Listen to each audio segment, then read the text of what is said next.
প্রথমে বিশেষ বিশেষ খবর। রাজ্য বিধানসভার আসন্ন অধিবেশনে অপারেশন সিন্দুরে ভারতীয় সেনাবাহিনীর কৃতিত্বের জন্য একটি প্রস্তাব আনা হবে। আগামী সোমবার এই অধিবেশন শুরু হচ্ছে। যথাযথ ধর্মীয় মর্যাদায় সারা দেশের সঙ্গে এ রাজ্যেও আজ ত্যাগের উৎসব ঈদ উল আজহা পালিত হচ্ছে। স্থানীয়ভাবে বজ্রগর্ভ মেঘের সঞ্চার হওয়ায় দক্ষিণবঙ্গের কিছু জেলায় বিক্ষিপ্ত বৃষ্টির সম্ভাবনা, তবে কলকাতা সহ আশপাশের এলাকায় অস্বস্তিকর গরম বজায় থাকবে। সুন্দরবনে 15ই জুন থেকে 3 মাসের জন্য পর্যটকদের প্রবেশ নিষিদ্ধ করা হয়েছে। নবান্নের কাছে টোটোর ধাক্কায় এক মহিলা সিভিক ভলান্টিয়ারের মৃত্যু হয়েছে। আসছে বিস্তারিত খবরে। রাজ্য বিধানসভার আসন্ন অধিবেশনে অপারেশন সিন্দুরে ভারতীয় সেনাবাহিনীর কৃতিত্বের জন্য একটি প্রস্তাব আনা হবে। আগামী সোমবার এই অধিবেশন শুরু হচ্ছে। অধিবেশনের দ্বিতীয় দিনে আগামী মঙ্গলবার এই প্রস্তাব নিয়ে 2 ঘণ্টা আলোচনা হওয়ার কথা। মুখ্যমন্ত্রী মমতা ব্যানার্জি ওই আলোচনায় অংশ নিতে পারেন। সরকারি এই প্রস্তাবের ওপর আলোচনায় বিজেপিও অংশ নেবে বলে বিরোধী দলনেতা শুভেন্দু অধিকারী জানিয়েছেন। ভারত সরকারের উন্নয়ন পরিকল্পনায় গত 1 দশকে পরিবেশ রক্ষার প্রতি অটুট অঙ্গীকার প্রকাশ পেয়েছে। সেবা, সুশাসন ও গরিব কল্যাণের মূল মন্ত্রে পরিচালিত দেশ এখন উন্নয়নের সঙ্গে পরিবেশ সংরক্ষণের মিশেল ঘটিয়ে দৃষ্টান্ত স্থাপন করছে। নদী পুনরুজ্জীবন, বাস্তুতন্ত্র পুনর্গঠন এবং প্রকৃতি বান্ধব পরিকাঠামো নির্মাণে ভারতের অগ্রগতি আন্তর্জাতিক পরিসরেও স্বীকৃত। আমাদের প্রতিনিধি কাশফিন নাহারের একটি প্রতিবেদন। পরিবেশ রক্ষা এখন আর শুধুমাত্র নীতিগত বিষয় নয়, এ এক জনগণের আন্দোলন, ভবিষ্যৎ প্রজন্মের প্রতি দায়বদ্ধতার প্রকাশ। নমামি গঙ্গে মিশন বিশ্বের বৃহত্তম নদী পুনর্জীবন প্রকল্পগুলির মধ্যে একটি। এই প্রকল্পের মাধ্যমে গঙ্গার জলের মান উন্নত হয়েছে, জীববৈচিত্র্য ফিরে এসেছে এবং সাধারণ মানুষ স্বতঃস্ফূর্তভাবে যুক্ত হয়েছেন গঙ্গার প্রাণ ফেরানোর কাজে। একই সঙ্গে স্বচ্ছ ভারত মিশন ও গোবর্ধন যোজনা গ্রামীণ ভারতের স্বাস্থ্য ও পরিচ্ছন্নতার চিত্র বদলে দিয়েছে। এক পেড় মা কে নাম এই অনন্য অভিযানে সারা দেশে নাগরিকদের সক্রিয় অংশগ্রহণে এখনো পর্যন্ত 142 কোটিরও বেশি গাছ লাগানো সম্ভব হয়েছে। এতে কার্বন শোষণ, মৃতপ্রায় বনাঞ্চলের পুনরুদ্ধার এবং পরিবেশ পুনরুদ্ধারে বড় অবদান রাখা সম্ভব হয়েছে। এই দশকেই ভারত বন্যপ্রাণ সংরক্ষণও নতুন দিগন্তে পৌঁছেছে। প্রজেক্ট চিতা, প্রজেক্ট লায়ন ও সম্প্রসারিত প্রজেক্ট টাইগার এই প্রকল্পগুলির মাধ্যমে বাসস্থান উন্নয়ন ও প্রজাতি সংরক্ষণে অভাবনীয় সাফল্য এসেছে। দেশে এখন কমপক্ষে 3682টি বাঘ রয়েছে, যা বিশ্বের মোট বন্য বাঘের সংখ্যার 75%-এরও বেশি। ভারতে বর্তমানে 91টি রামসার সাইট রয়েছে, যা এশিয়ার মধ্যে সর্বোচ্চ। রাজস্থানের ফালোদির খিচান ও উদয়পুরের মেনার এই তালিকার সর্বশেষ সংযোজন।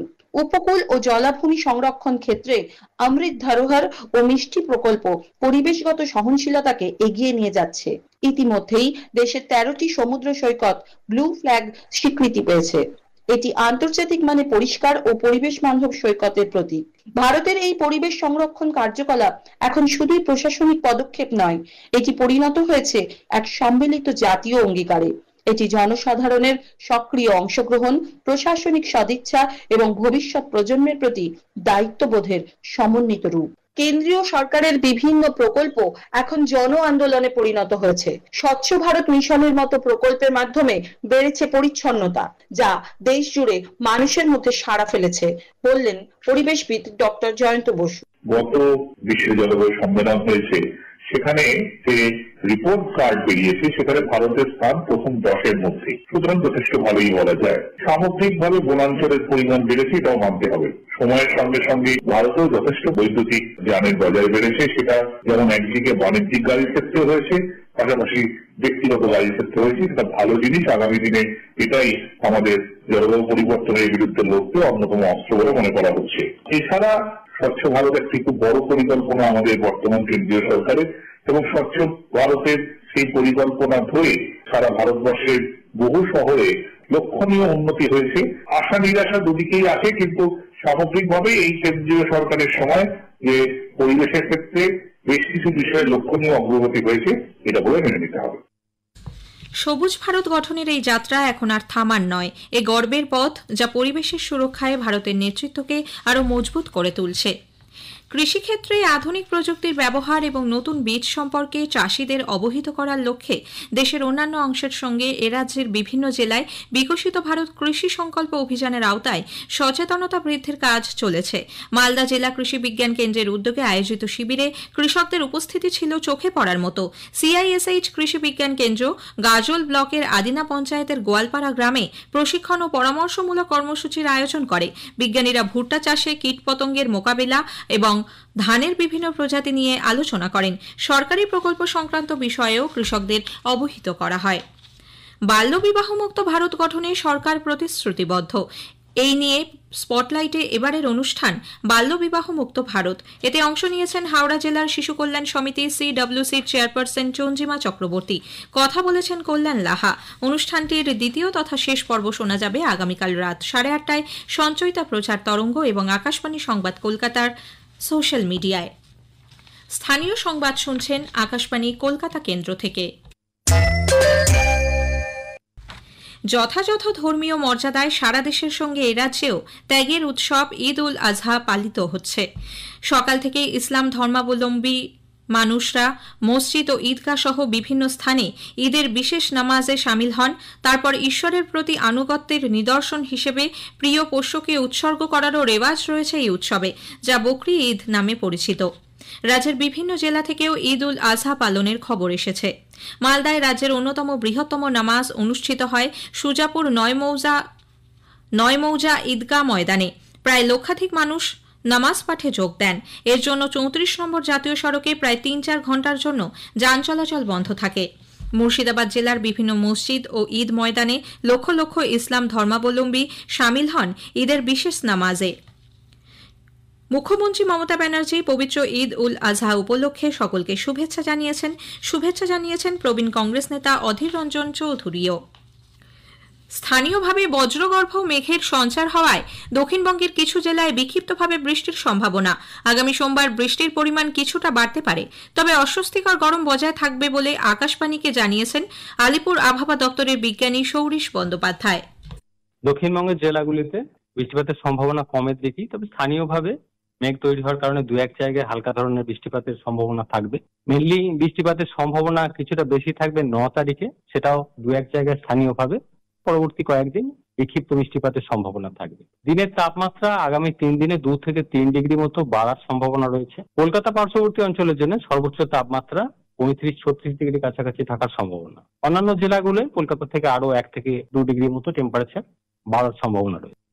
এদিকে উত্তরবঙ্গের দার্জিলিং, কালিম্পং, জলপাইগুড়ি, কোচবিহার ও আলিপুরদুয়ার জেলায় হালকা থেকে মাঝারি বৃষ্টির পূর্বাভাস।